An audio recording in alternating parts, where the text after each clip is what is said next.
You've just seen a demonstration of Kelvin's new computerized magnetic levitation racetrack.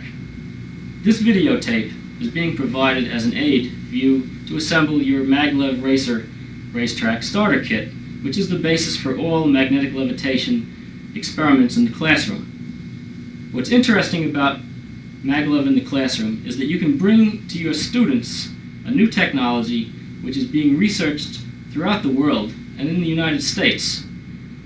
This technology will bring us high-speed maglev trains capable of speeds of up to 350 miles per hour and help to shorten commuting time and ease congestion around airports.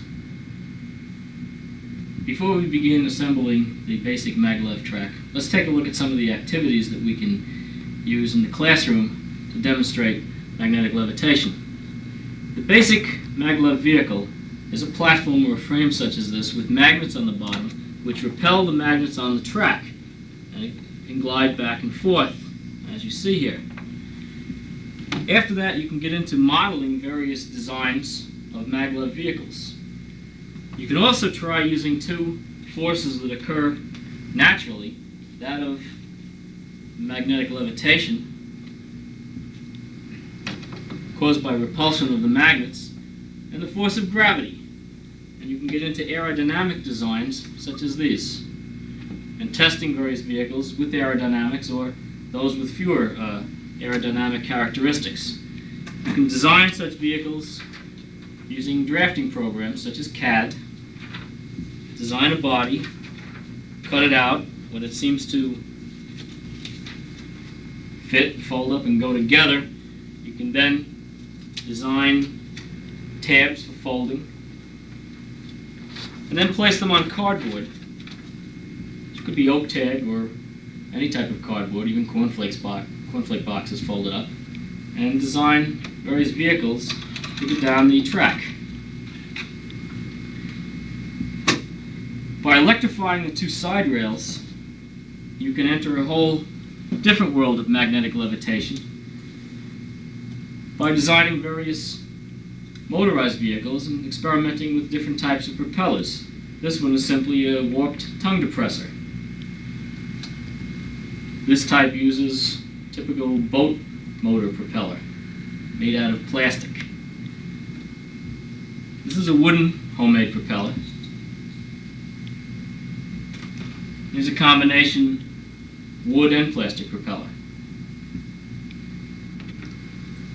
You can also use commercially made propellers that can be obtained either from Kelvin Electronics or from hobby shops. This is a sheet metal design type fan. And this propeller is typical of what you might find in your box fans, except for the fact that it's made from the top of a cream cheese container. And while we're talking about recycling various different types of materials, this design is simply a styrofoam coffee cup, and for propeller we've cut away parts of the lid. You can also try various other types of propulsion systems, such as balloons, rubber bands, mouse traps, etc.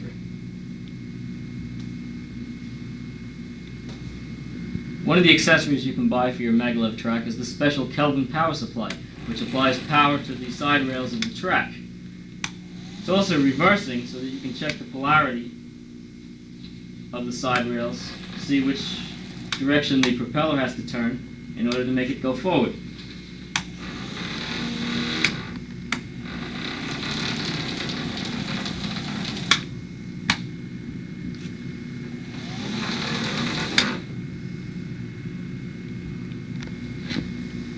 Another option is our computer interface power supply, which allows you to power the track and accurately time the elapsed time it takes for the vehicle to transverse the track.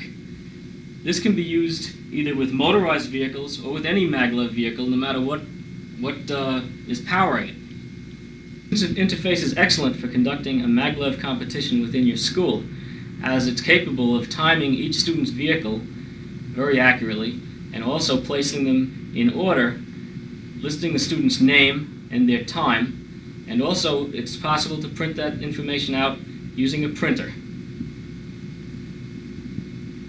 Now let's clear the table and begin work on assembling a maglev track. Included in the kit is an 8-foot long, 3/4 inch thick plywood base, an aluminum strap, center rail, and 2 aluminum angles, which provide guide rails down the side of the maglev track. Also, wide head screws for fastening these in place, and 250 of our special ceramic magnets. Unlike normal magnets, these magnets have poles on the surfaces rather than on the ends. And it's through these type of special magnets that the magnetic repulsion effect is created. The bag contains 250 magnets. You'll use less than 200 for your track, so that leaves you a little more than 50 for designing student vehicles and for your experimentation. Also provided are 2 spacer blocks, which are used to space out the 2 side rails to provide uniform distance throughout the length of the track. In addition to these things, you'll need the following tools to assemble the track. You'll need a hammer and a center punch for punching the aluminum. You'll need an electric drill and bits. You'll need a screwdriver or a screw gun for fastening these materials in place. And you'll need a hot glue gun and glue sticks for gluing the magnets down to the track in place. As you can see on the finished track, the basic design includes an aluminum strap down the middle, the 2 aluminum angle rails placed on either side, and 2 rows of magnets placed on either side of the center rail.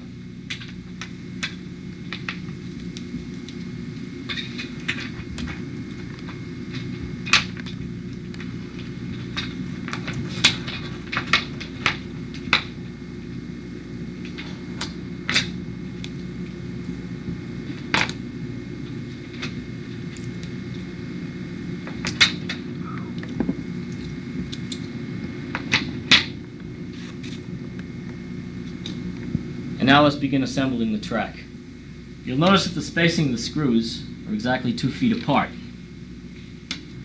all the way down throughout the length of the track. And you'll also notice that the screws closest to the end are exactly 1 inch in from the edge of the board.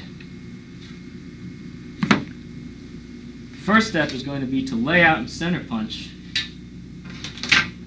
all of the side rails and the center rail.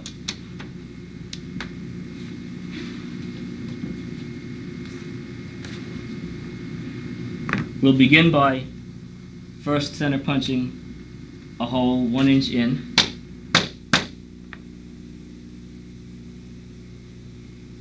Then punch holes each 2 feet.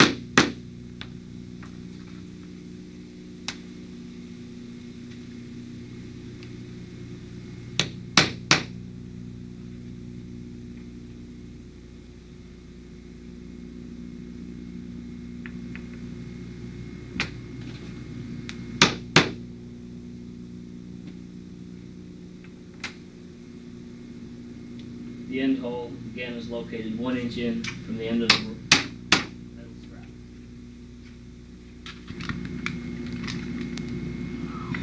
We're going to be drilling the holes using a 1/4 inch drill bit.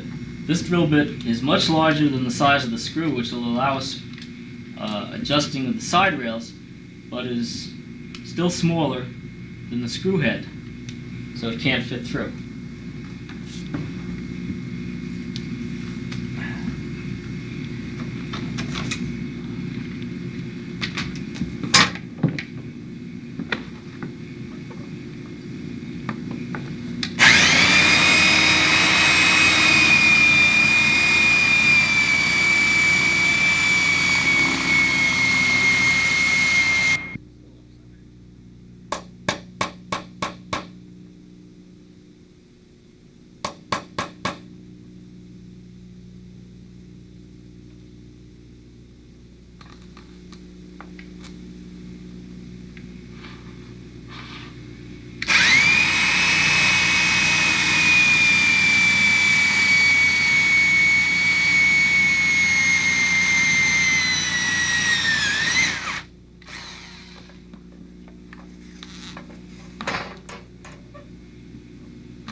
Next step is to carefully measure and position the center rail directly in the middle of the plywood. Accuracy here is very important.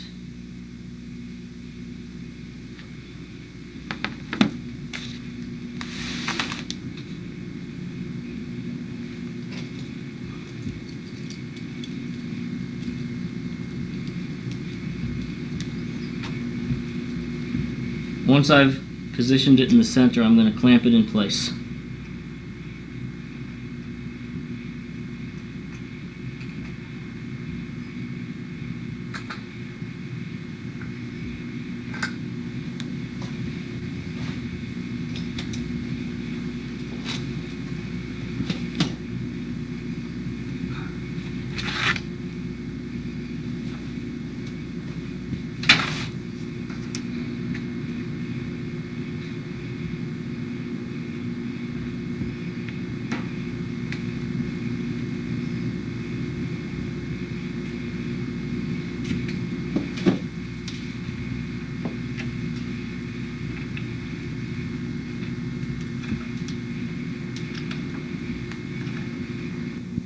The next step is to take an awl and begin a hole for putting in the screw.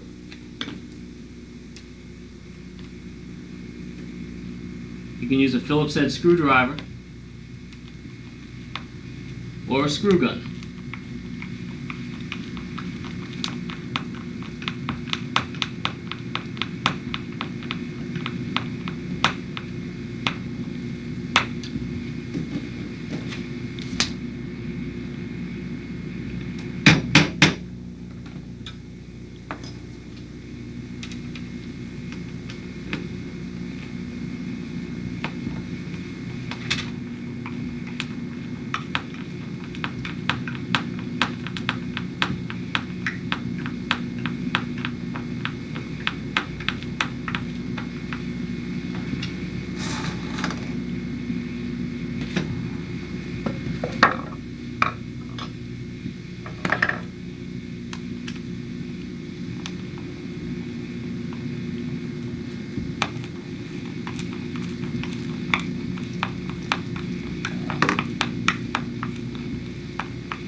We're now ready to begin cementing the magnets in place in 2 rows on either side of the aluminum side rail.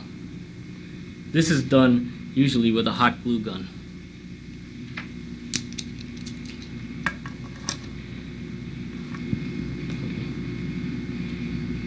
When gluing the magnets to the track, there are several important things you must consider. One is that all of the magnets are oriented with the same pole facing the same direction in each line. However, you should note that the 2 lines of magnets have opposite poles. In other words, a magnet which attracts on this side will repel on this side, and if we turn the magnet over to attract on this side, it will repel on the other side. But all the magnets should uniformly repel or attract on a particular side.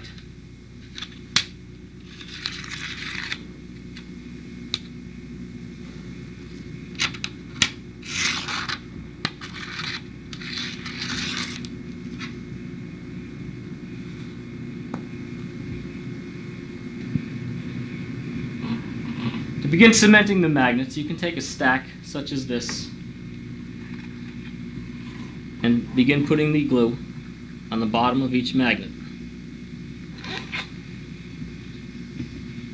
Begin directly at the end of the board and press them tightly against the aluminum strip in the center.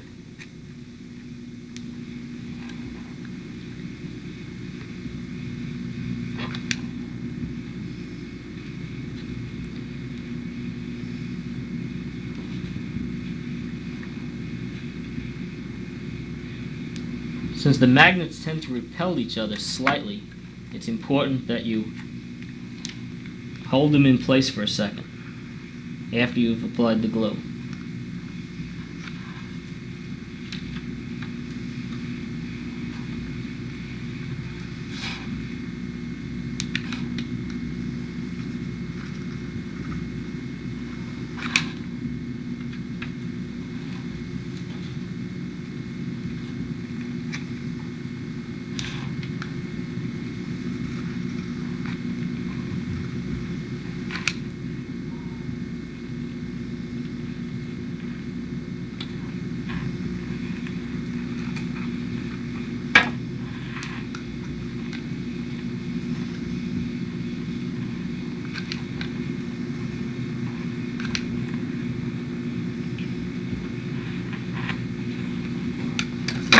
Should stop every once in a while and check the polarity of the magnets to make sure you haven't made any mistakes.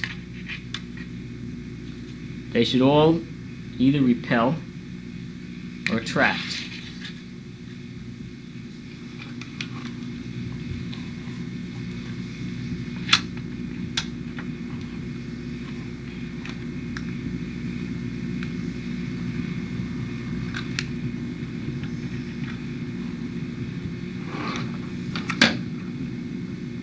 If you do make a mistake, you'll be able to tell almost right away. You'll suddenly find a spot where the magnetic field doesn't seem uniform, as in this place right here. If that should occur, you should carefully take a chisel and a hammer and pry the magnet up from the side and reverse it. When you've completed gluing one side all the way down, you're ready to begin the other side. Again, it's important to note that the magnets are placed in the opposite direction on the opposite side of the track.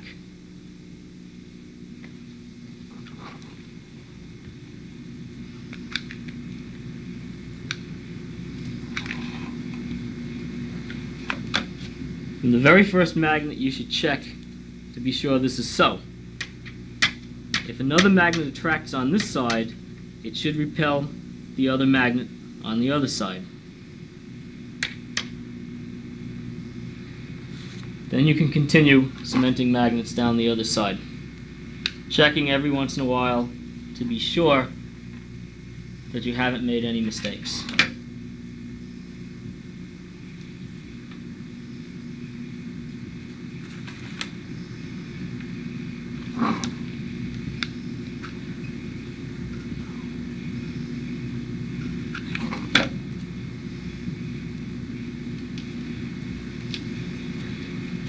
While you're gluing the magnets, if you're unsure about the polarity of one, if you just place it next to the one you've just glued, it should tend to repel. If it attracts, it's upside down.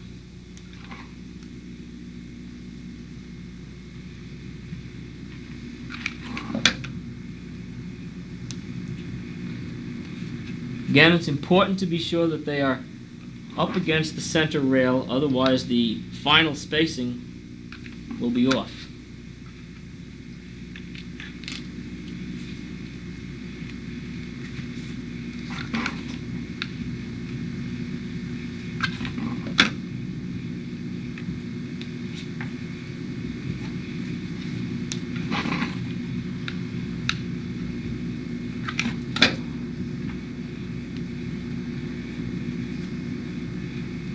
Again, you stop every once in a while and check to be sure your magnetic field is uniform. The magnets again will repel on this side but attract on the opposite side. And if a magnet repels on that side, it will attract on this side. After we finish gluing the magnets, we're now ready to begin mounting the two aluminum angle side rails. You'll note that the spacing of the holes, 2 feet apart, 1 inch from each end, is exactly the same as the center rail. Begin by pressing the first aluminum angle tight up against the magnets and use an awl to center punch.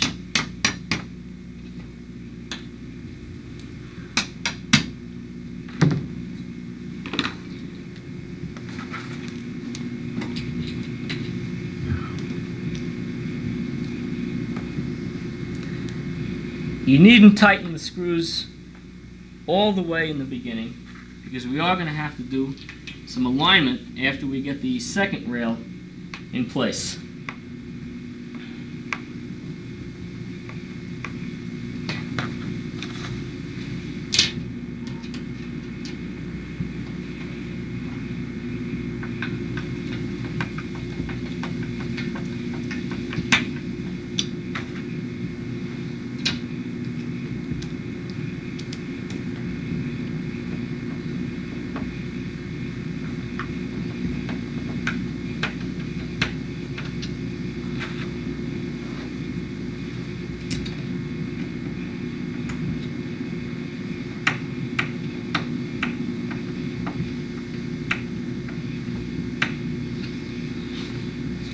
Place the second rail in position.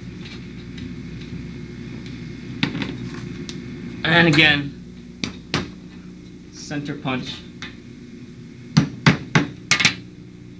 the holes.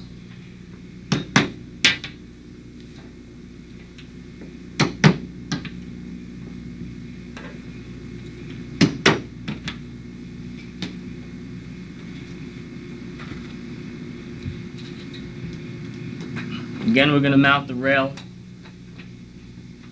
with the screws provided, but there's no need to tighten them fully at this point.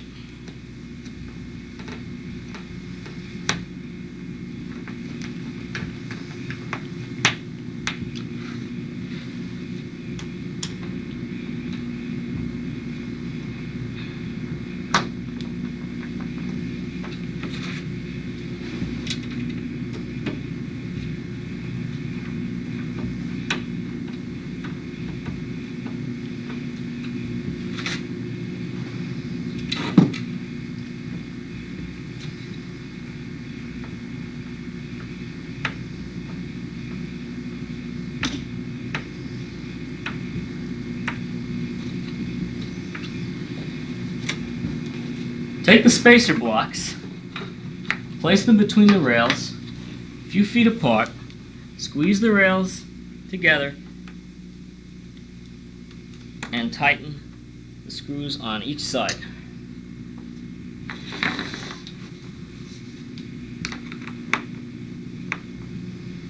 This will allow perfect spacing all the way down the length of the track, so your maglev vehicles won't find any tight spots.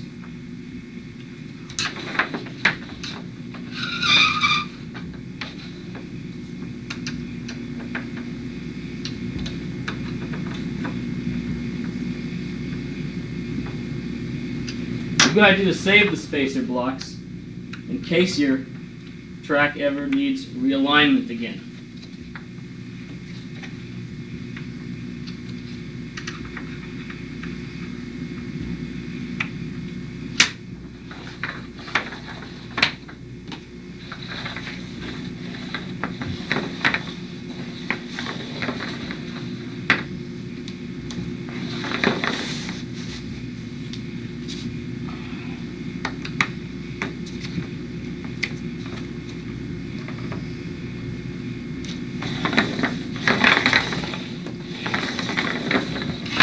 And check for accurate spacing all the way down the length of your track.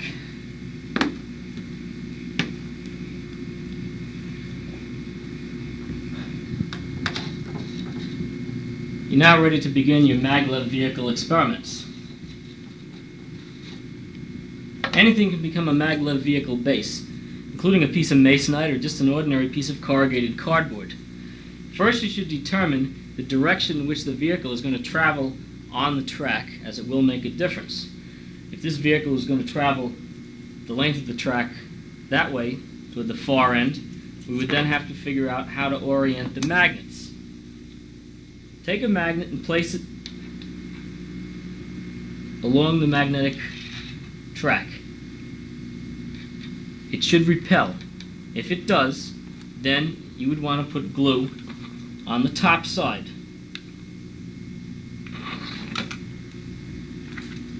And cement it under the vehicle. Again, take another magnet, orient it in such a way as it repels. Place your glue on the top side of the magnet. Cement it under the car.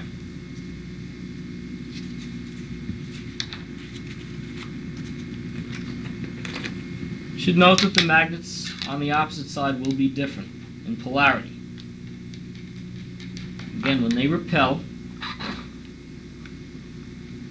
put glue on the top of the magnet.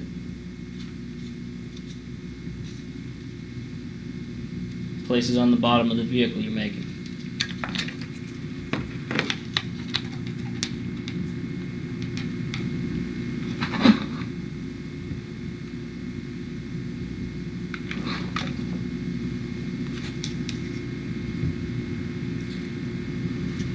It's important to position the magnets as close to the edge of the vehicle as possible, as it helps to add stability to it.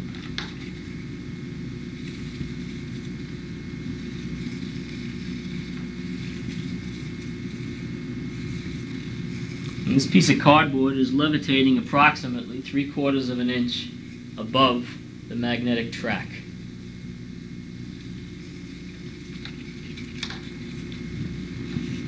You'll notice that the vehicle base levitates in this direction, but if we were to turn it around, it attracts to the magnets on the track.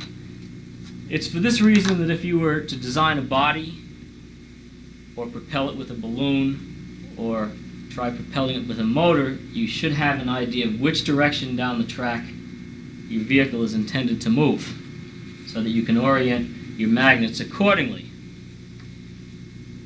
After you're done experimenting with simple magnetic levitation, such as this, you may wish to try electrifying the side rails to provide motorized magnetic levitation. For this, you can use either the Kelvin power supply or the Kelvin power supply with computer interface, as the computer interface can very accurately time the vehicle's travel from one end of the track to the other, and you can use this for conducting magnetic levitation contests. Good luck with your magnetic levitation experiments, and please keep Kelvin advised of any new developments that you should discover, as they're always interested in passing these new developments on to others. Thank you.